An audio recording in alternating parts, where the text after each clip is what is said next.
Hello everyone, welcome to the channel Microbial World. In the previous video we discussed about the pathogenesis and clinical manifestations of Mycobacterium tuberculosis. So today we are going to focus on the lab diagnosis of Mycobacterium tuberculosis. Specimen. Specimen taken depends upon the site of infection. In case of pulmonary tuberculosis, sputum is collected. Okay, so sputum is the most commonly used specimen for pulmonary tuberculosis, and it is collected by asking the patient to cough deeply and expectorate sputum into a sterile container. And sputum, it is best collected during the morning before any meal. Now, if sputum is not available, then laryngeal aspirate or bronchial washings are collected. So, laryngeal aspirates, it is collected from the larynx. Okay, and in order to do that, a laryngeal suction catheter is used. Okay, so the laryngeal suction catheter, it is inserted through the patient's mouth or nose and it is advanced into the larynx. And once that catheter is in position, suction will be applied and the fluid is collected from the larynx. Okay, bronchial washings, it is also called bronchoalveolar lavage. And that is a procedure where a flexible tube with a camera is inserted through the patient's mouth or nose into the lungs. Okay, and then saline solution is instilled within a specific lung segment and it is aspirated back into a sterile container. Now, in case of small children, like infants, they cannot produce sputum, right? So, gastric lavage is collected. And that is done by inserting a tube through the mouth or nose into the stomach and then the gastric contents are aspirated. In case of tubercular meningitis, cerebral spinal fluid is collected by lumbar puncture. And in case of genitourinary tuberculosis, urine sample is taken in a sterile container and then it is analyzed for the presence of mycobacterial antigens or Mycobacterium tuberculosis DNA. Other specimens used are pleural fluid in case of pleural effusion, pus sample can be taken from the site of infection, and also nasopharyngeal aspirates. Decontamination and concentration of specimen. So why decontamination is done? It is because the collected specimen contains many contaminants, including normal respiratory flora and non-mycobacterial organisms. So, decontamination is done in order to eliminate these contaminants and preserve the mycobacterial organisms. So, first decontamination is done and then concentrate the mycobacterial organisms present in the specimen. So, the method used is Petrov method. Okay, it is also called Petrov concentration method and it is one of the oldest decontamination method. So, in this method, the specimen is mixed with a strong decontaminating agent such as sodium hydroxide. Now, what is the function of sodium hydroxide? It is to digest the organic material and kill all non-mycobacterial organisms. Okay? And then centrifugation is done to concentrate the mycobacterial organisms present in the sample. Then the sediment is neutralized and used for smear, culture and animal inoculation. So, this Petrov method, it is a very simple and cost-effective method, but it is less effective at decontaminating specimens that contain high bacterial loads. Okay. Another method is N-acetylcysteine method. So, this is also known as NALC-NaOH method and it is a recent decontamination method that is being widely used. So, in this method, the specimen is mixed with a combination of N-acetylcysteine and sodium hydroxide. Now, what is the function of N-acetylcysteine? It is to liquefy and decontaminate the specimen by breaking down mucus and digesting organic material. And then the decontaminated specimen is neutralized with a neutralizing buffer.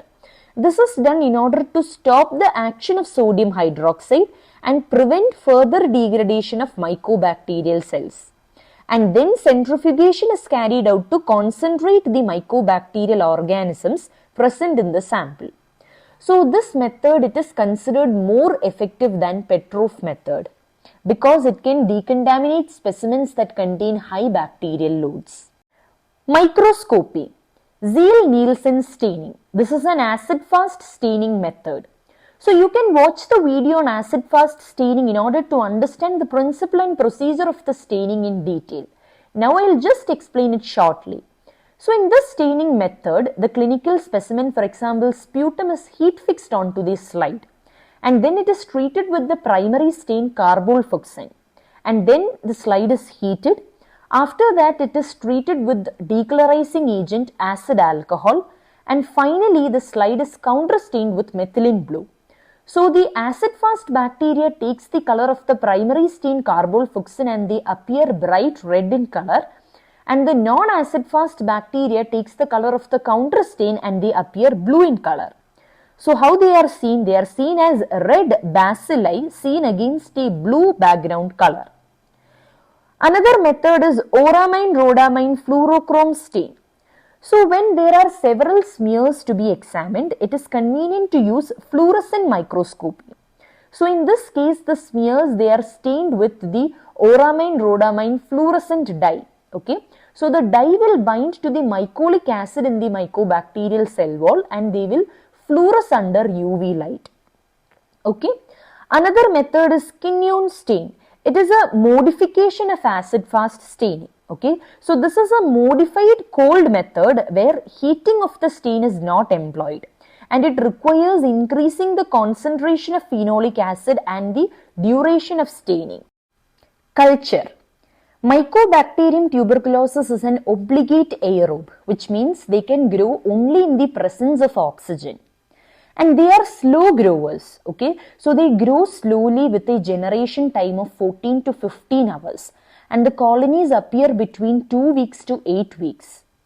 Their optimum temperature is 37 degrees Celsius. The bacteria do not grow below 25 degrees Celsius or above 40 degrees Celsius. Optimum pH is 6.4 to 7. Lowenstein-Jensen medium.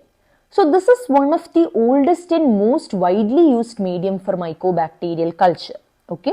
And at 35 to 37 degrees Celsius, Mycobacterium tuberculosis produces raised, dry, cream-colored colonies. And this Lowenstein-Jensen medium, it is an egg-based medium that is enriched with malachite green, glycerol and various nutrients. Examples for agar-based medium include Middlebrook 7H10 medium, Middlebrook 7H11 medium, Middlebrook 7H10 7H11 medium, that is a biphate medium. Egg-based medium includes, as we said, Lowenstein-Jensen medium and Ogawa medium. Blood-based medium, Tarsh's medium. Liquid medium includes Dubose solution, Middlebrook 7H9, Bactec 12B medium. Biochemical analysis of Mycobacterium tuberculosis. Niacin test positive. This test differentiates Mycobacterium tuberculosis from Mycobacterium bovis. Mycobacterium tuberculosis is positive, whereas Mycobacterium bovis is negative for this test. And a canary yellow color indicates positive reaction. Okay. Aryl sulfatase test positive. So this test is positive only with atypical Mycobacteria, and a pink color indicates positive reaction. Neutral red test positive. So virulent strains of tubercle bacilli can bind neutral red in an alkaline buffer solution, whereas avirulent strains cannot bind neutral red. Catalase peroxidase test. Peroxidase positive and weakly catalase positive.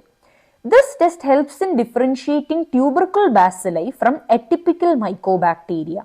Effervescence, that is bubble formation, indicates catalase production, and browning indicates peroxidase activity.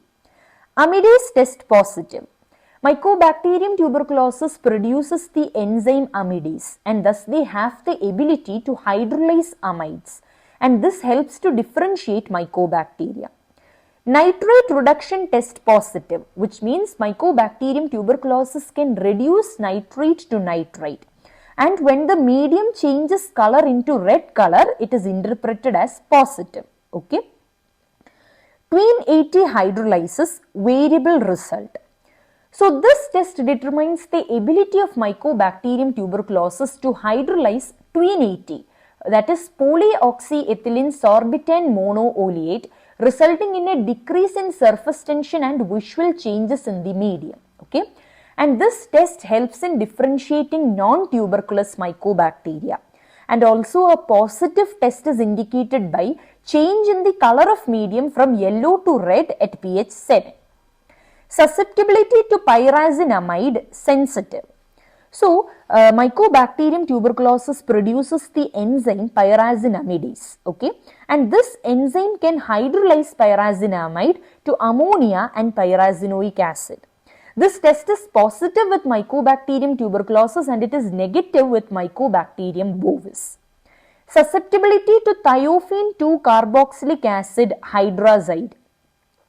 So this test is also used to differentiate Mycobacterium tuberculosis from Mycobacterium bovis, okay, and Mycobacterium tuberculosis is resistant to the medium, okay, and if the growth on TCH medium is greater than 1% of growth in control, then we can say the organism is resistant. In animal inoculation, the concentrated material is inoculated intramuscularly into the thigh of 2 healthy guinea pigs about 12 weeks old. Before inoculation and also at intervals after inoculation, the animal will be weighed. And how can we know that the animal is infected?